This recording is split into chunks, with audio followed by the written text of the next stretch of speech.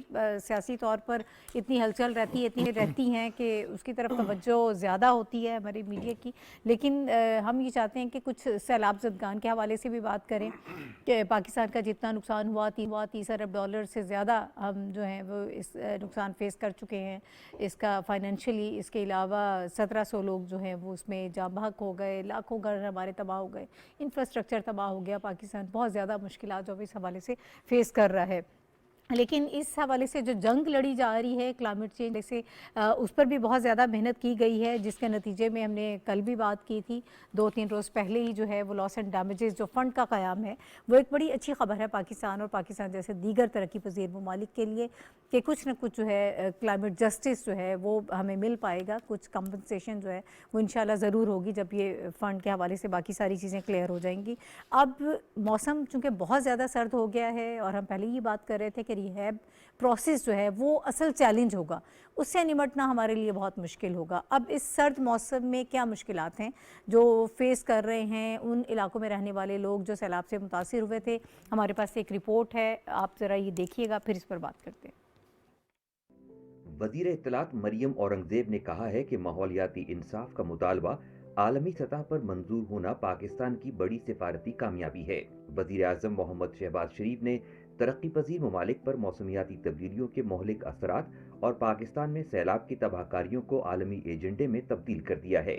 وزیر اطلاعات نے کہا کہ موسمیاتی تبدیلیوں سے متاثرہ ممالک کے نقصانات کے ازالے کا عالمی فنڈ قائم ہونا پاکستان کے موقف کی جیت ہے۔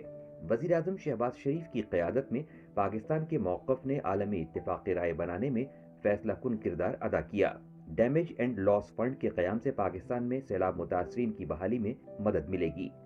اقوام متحدہ کے سیکرٹری جنرل اینٹونیو گوتریس ترقی پذیر ممالک کے محسن ثابت ہوئے ہیں۔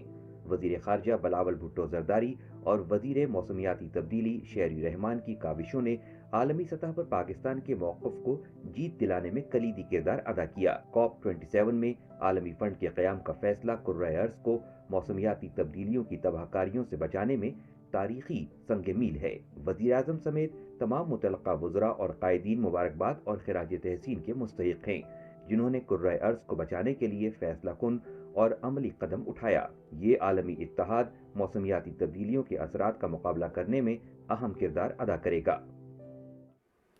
یہ رپورٹ آپ نے دیکھی ناظرین، میں صافی صاحب آپ کی طرف آؤں گی۔ ہم بار بار یہ بات کر رہے تھے اور جب یہ سارا پروسیس چل بھی رہا تھا فلڈ کے حوالے سے بھی، ہم ٹرانسمیشنز میں اپنے پروگرامز میں، کہ آگے جا کے زیادہ مشکلات جو ہیں وہ ہمیں فیس کرنی پڑیں گی جب پانی اترے گا اور پھر سارے مسائل، پھر ہمیں اصل پتہ چلے گا کتنے ڈیمیجز ہوئے ہیں اور کس طرح سے ہم نے اس پروسیس کو لے کر چلنا ہے۔ اب کی مشکلات کے پیش نظر کیسے دیکھ رہے ہیں آپ اس سچویشن کو کہ کس حد تک ہم کام کر پائیں؟ جی ناہید، آپ کے پروگرام میں ہم نے کئی دفعہ اس مشکل مرحلے کی طرف اشارہ کیا کہ یہ جو ریہیبلیٹیشن اور ریکنسٹرکشن کا جو مرحلہ ہوتا ہے، یہ اس قسم کے آفات کا سب سے صبر آزما مراحل ہوتے ہیں۔ ہم جانتے ہیں کہ جن جن علاقوں میں اس وقت جو سیلاب سے متاثرہ علاقے ہیں وہاں پہ انتہائی سرد موسم کا آغاز ہو چکا ہے۔ وہاں کے لوگوں کا مسئلہ یہ ہے کہ جو خوش قسمت ہے، جو متاثرین خوش قسمت ہیں، انہیں ایک خیمہ میسر آ چکا ہے اس وقت، لیکن اس خیمے میں اب سرد موسم کا مقابلہ کرنے کی چیزیں ان کے پاس نہیں۔ ان کے مویشیاں جو اس سرد موسم میں ان کو جو ہے ان کو خوراک کا ذریعہ بنتی، ان کے جو باقی بود و باش کا میں ایک اہم کردار ان کا ہوتا، وہ مویشیاں جو ہے بیشتر وہ مر چکے ہیں سیلاب کے نتیجے میں۔ ان کے جو خوراکی مواد کے ذخائر ہے وہ سیلابی پانی میں ختم ہو چکے ہیں۔ ایک جانب ان کے پاس خوراکی مواد کی کمی ہے، دوسری جانب اس سرد موسم کے مقابلہ کے لیے ان کی جو چھتیں وہ اس وقت نہیں ہے، اور جو چند خیمے ہیں یا کچھ ایسے علاقے بھی بلوچستان میں اس وقت موجود ہے جو بالکل بے سر و سامانی کی کیفیت میں اب بھی متاثرین رہ رہے۔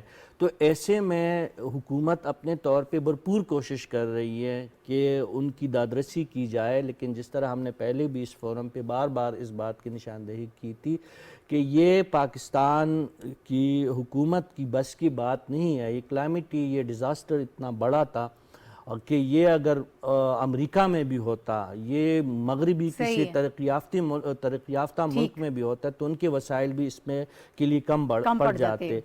اس وقت جو ریسکیو کے مرحلے میں جس طرح غیر سرکاری تنظیموں نے آگے بڑھ کے مدد کی تھی، ان تنظیموں کی دوبارہ کردار ادا کرنے کی اشد ضرورت ہے. اور بین الاقوامی ادارے جو ہے، امدادی ادارے، ان کا کردار بھی تھوڑا سا مدھم ہوا ہے. تو حکومت کے ساتھ اگر غیر سرکاری ادارے، اسپیشلی بین الاقوامی ادارے، امدادی ادارے اس وقت موسمی شدت کو مد نظر رکھتے ہوئے سامنے آئیں گے تو شاید کچھ نہ کچھ کمی ہوگی. مسائل پھر بھی موجود ہوں گے، لیکن انسانی ہمدردی کی بنیاد پہ ان اداروں کو دوبارہ متحرک ہونے کی اشد ضرورت ہے. ٹھیک ہے، اسی حوالے سے مزید ذرا ہم بلوچستان کا تھوڑا سا جائزہ لے لیتے ہیں. فرح عظیم شاہ صاحبہ نے ہمیں جوائن کیا ہے، ترجمان بلوچستان حکومت ہیں. السلام علیکم فرح صاحبہ، اور بہت شکریہ آپ کے وقت کا. بلوچستان کے حوالے سے یہ ایک ہفتہ پہلے یا 1.5 ہفتہ پہلے جو فیگرز آ رہے تھے ان کے مطابق جو سیلاب سے لوگ جاں بحق ہوئے 336 تک ان کی تعداد بتائی جا رہی تھی، 187 افراد زخمی ہوئے، اور مزید یہ بتایا جا رہا تھا کہ 2.5 لاکھ سے زائد مکانات جو ہیں یا مکمل طور پر منہدم ہوئے ہیں، کچھ جزوی طور پر اس نقصان کا شکار ہوئے ہیں. 58 پل ٹوٹے ہیں، 4,34,424 مال مویشی مارے گئے ہیں. اور اس کے علاوہ چونکہ ہماری زراعت بھی بڑی متاثر ہوئی ہے، 4,75,721 ایکڑ رقبہ یہ بتایا جا رہا ہے کہ وہ بھی اس سیلاب میں جو فصلیں ہیں وہ بہہ گئی تھیں. یہ تو پہلے کی سچویشن تھی. مجھے کرنٹ سچویشن بتائیے گا کہ اب کیا ہو رہا ہے، آپ لوگ کس طرح سے اس کو ڈیل کر رہے ہیں؟ جی وعلیکم السلام اور بسم اللہ الرحمن الرحیم. جی بالکل، آپ نے جو فیکٹس اینڈ فگرز سامنے رکھے ہیں اس سے بھی کہیں زیادہ جو ہے وہ تباہی بلوچستان میں آئی ہے. اور اس کے ساتھ ساتھ میں آپ کو بتاؤں کہ 34 میں سے 32 ڈسٹرکٹس ہمارے بہت زیادہ افیکٹ ہوئے ہیں یہ فلیش فلڈز کی وجہ سے. ٹھیک ہے. اور ہم دیکھیں، آپ میری پریس کانفرنسز بھی دیکھ رہی ہوں گی ڈے فرسٹ سے، کیونکہ پورے اب آپ کو پتا ہے کہ یہ 13 جون سے یہ سلسلہ شروع ہوا تھا، وہ ابھی تک جاری ہے. ہم اب ریہیبلیٹیشن کے پروسیس سے گزر رہے ہیں، اور ریلیف کا جو ایک پروسیس ہے وہ بھی ساتھ ساتھ جاری ہے، کیونکہ آپ کو پتا ہے کہ اب سردیاں جو ہیں وہ شروع ہو چکی ہیں، اور بہت سے ایسے ہمارے لوگ ہیں جن کے مکمل گھر تباہ ہو چکے ہیں، اور مال مویشی کا جس طریقے سے یہ معاملہ کہاں تک پہنچا فرح صاحب؟ فرح صاحبہ مجھے ذرا ریہیب پروسیس کے حوالے سے بتائیے گا کہ یہ کام جو ہے کہاں تک پہنچ چکا ہے؟ اب ہمارا جو ایک سروے تھا وہ تقریباً ہمارا مکمل ہو چکا ہے، اور جو فیکٹس اینڈ فگرز ہمارے ڈیمیجز کے ہیں وہ سامنے آ چکے ہیں. اب سردیوں کی وجہ سے حکومت کی جانب سے جو گرم کپڑوں کی ڈسٹریبیوشن تھی وہ بھی جاری ہے، اور اس کے ساتھ ساتھ ہم نے جو ایک ٹینٹ ولیجز جو قائم کیے ہیں وہ بھی بہت سارے ڈسٹرکٹ میں قائم کیے گئے ہیں. اس کے ساتھ ساتھ دیکھیں، اب حکومت کی جانب سے ہم تو اس پہ ڈٹے ہوئے ہیں کہ ہم نے جو ڈیمیجز ہیں وہ اپنے لوگوں کے مکمل طور پر انہیں پورا کرنا ہے. اور کیونکہ دیکھیں، اگر آپ بلوچستان کو دیکھیں تو ہمارے لا اینڈ آرڈر کی سچویشن اسی لیے پچھلے دنوں بگڑی ہوئی تھی کیونکہ ہمارا معاشی مسئلہ بہت زیادہ ہے. ریسورسز کی تو بلوچستان گورنمنٹ کو بہت زیادہ کمی ہے، جس کی وجہ سے ہم انٹرنیشنل آرگنائزیشنز کو بھی انگیج کر رہے ہیں، اور ہمیں کافی اچھا ان کی طرف سے رسپانس بھی ملا ہے. لیکن بہت زیادہ مزید میں کہتی ہوں کہ انٹرنیشنل آرگنائزیشنز کو بھی متحرک ہونے کی ضرورت ہے، اور فیڈرل گورنمنٹ کی طرف سے بھی بہت زیادہ توجہ کی ضرورت ہے. اور اب یہ ہے کہ ہمارا فیڈرل گورنمنٹ کی طرف سے یہ بھی تھا کہ جو ڈیمیجز ہوئے ہیں، ہمارے پورے کے پورے گھر لوگوں کے تباہ ہوئے ہیں، ان کو وہ گھر بنا کر دیں گے یا چیکس کی شکل میں دیں گے. لیکن میں آپ کو یہ بتاؤں کہ ہمارے جو لوگ ہیں انہوں نے اپنی مدد آپ کے تحت بھی اپنے گھر بنانے شروع کر دیے. ٹھیک ہے فرح صاحبہ، آپ کا پوائنٹ آف ویو آگے ہم کوشش کریں گے کہ دوبارہ پھر اس ٹاپک پہ بات کریں. ذرا ڈیٹیل سے ہم سارا آپ سے سمجھنا چاہیں گے کہ کتنا کام ہو چکا ہے اور مزید کتنا عرصہ درکار ہے. بہرحال بہت شکریہ آپ کے وقت کا. ڈاکٹر فاروق صاحب سر آپ کی طرف آؤں گے، وقت میں بس 1 منٹ آپ کے پاس ہے. بلوچستان کے حوالے سے وہ بات کر رہی تھی، اوور آل مجھے یہ بتا دیجیے گا کہ کتنا کام ہمارے ہاں ہو رہا ہے، کیا چیلنجز ہیں؟ دیکھیں ساری بات آ چکی رپورٹ میں بھی، شافی صاحب کے ہاں بھی اور فرح صاحبہ کے ہاں بھی. ایک جملے کی بات میں یہ کہنا چاہتا ہوں کہ جب کسی ملک پر اس قسم کی آزمائش آتی ہے تو پہلا کام جو بھی کوئی دانشمند ملک ہوگا، دانشمند لوگ ہوں گے، وہ اتحاد سے اس سے نمٹنے کی کوشش کریں گے. ٹھیک ہے. اس موقع پر سیاست نہیں چمکائیں گے, سیاست کی دکان نہیں چمکائیں گے. اس وقت جو پاکستان تحریک انصاف اور اس کے قائد عمران خان ہیں وہ ملک کے اتحاد کو توڑنے میں لگے ہوئے ہیں, اور انہوں نے جو پیسے جمع کیے تھے سو کارڈ وہ کہاں ہیں, وہ کیوں نہیں لگاتے ان متاثرین پر تاکہ وہ زندگی کی طرف واپس لوٹ سکیں. ٹھیک ہے. اچھا مجھے عبدالمجید ساجد صاحب سے your take on it, 1 minute ہے آپ کے پاس بھی. دیکھیں یہ تو ظاہر قدرتی آفات کا تو کوئی پتہ نہیں ہوتا, لیکن کلائمیٹ چینج میں دنیا بھر میں اگر کوئی اس میں کوئی مسائل آئے ہیں تو ہمارا شاید وہ 1% ہے. شہباز شریف نے بھی جس طرح پہلے بھی وہ مختلف ممالک میں گئے اور انہوں نے دنیا کو ادھر متوجہ کیا, ابھی آپ نے رپورٹ بھی پیش کی, اصل میں تو دنیا کو یہ کرنا چاہیے کہ وہ پاکستان پر جتنی بڑی آفت آئی ہے اس میں ان کی جو بحالی کا جو کام ہے اس پہ توجہ دیں. جو مختلف multinational N G Os ہیں, جو انٹرنیشنل جو ادارے ہیں, وہ ہمیں جو ہے نا وہ ہمیں امداد دیں. یہ ملک کسی بھی ملک پہ آفت آ سکتی ہے, اور ہماری کلائمیٹ چینج میں ابھی تو ہم کلائمیٹ جسٹس کی بات کر رہے ہیں نا, اب ہم امداد کی بات ہی نہیں کر رہے, ہم یہ کہہ رہے ہیں کہ کمپنسیشن ہونی چاہیے. وقت بالکل ختم ہو گیا. بہت شکریہ رشید صافی صاحب, ڈاکٹر فاروق عادل صاحب اور عبدالمجید ساجد صاحب میرے ساتھ یہ ساری گفتگو میں شریک رہے. کل انشاءاللہ ناظرین دوبارہ آپ سے ملاقات ہوگی. اللہ حافظ.